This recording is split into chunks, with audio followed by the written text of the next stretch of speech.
And in our top business story, the Dubai Civil Aviation Authority has signed a contracting agreement with Al Jaber LEGT Engineering and Contracting, paving the way for the passenger terminal building expansion at Al Maktoum International Airport.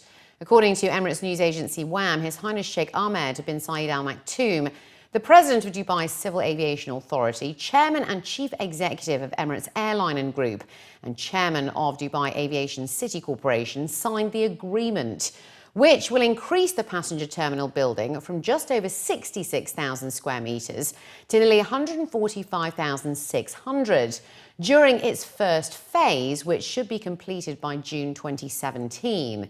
It is expected that following the extension, the airport will handle up to 26.5 million passengers per year by 2025. His Highness Sheikh Ahmed bin Zayed Al Maktoum was quoted in the report saying that we are poised to significantly boost Dubai's economy by creating a world-class facility capable of handling the growing number of passengers visiting and transiting our city. Additionally, Al Maktoum International Airport will ultimately have the capacity to handle over 220 million passengers per year. As a part of the proposed expansion work, the arrival building, the baggage claim area, as well as the arrival baggage handling system, will feature a new immigration hall for 55 control counters, visa and passenger utilities. The departure building will see the expansion of the public hall, commercial areas and offices, as well as the check-in hall, which will house 64 counters.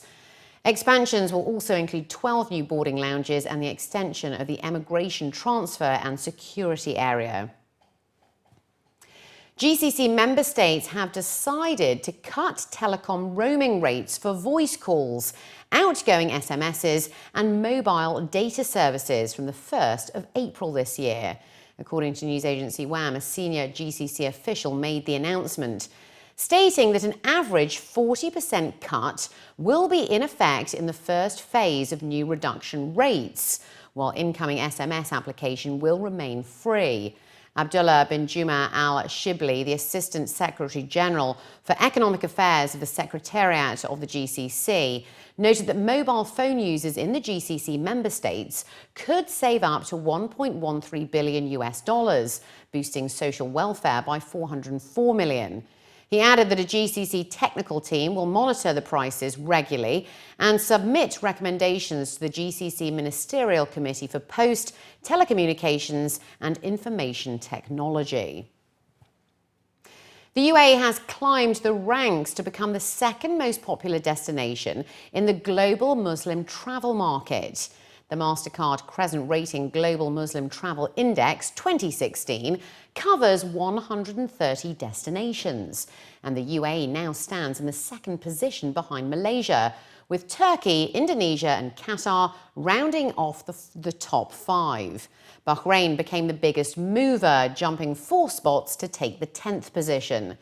Singapore is number 1 on the list of non-OIC countries, followed by Thailand, the UK, South Africa and Hong Kong, while Asia and Europe are the 2 leading regions attracting Muslim visitors, accounting for 87% of the entire Muslim travel market.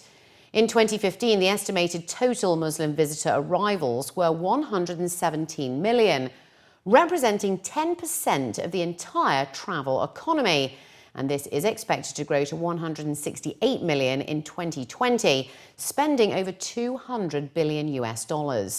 Officials revealed that one of the biggest trends is non-OIC destinations making a concerted effort to attract the Muslim tourists, and they now represent over 63% of the destinations covered in the index. The region's largest financial broker is warning UAE residents against adopting a lavish lifestyle and taking out excessive loans that they can't afford, as they are increasingly putting themselves at risk of long-term debt. Experts from the Nexus Group stated that in extreme situations, debt repayment should not exceed 30% of your income. The remaining 70% should be kept for savings and other expenditures. To protect consumers, the UAE Central Bank has specified that the debt burden ratio that goes towards debt payment should be no more than 50%. Experts added that the excessive use of credit cards and personal loans is the greatest perpetrator, a trend that they hope will be curbed by the Al Etihad Credit Bureau. They added that loan sharks must also be avoided like the plague. For those looking to pay back existing debt, some of the options include stopping existing credit cards, no additional loans, and to work with a financial advisor.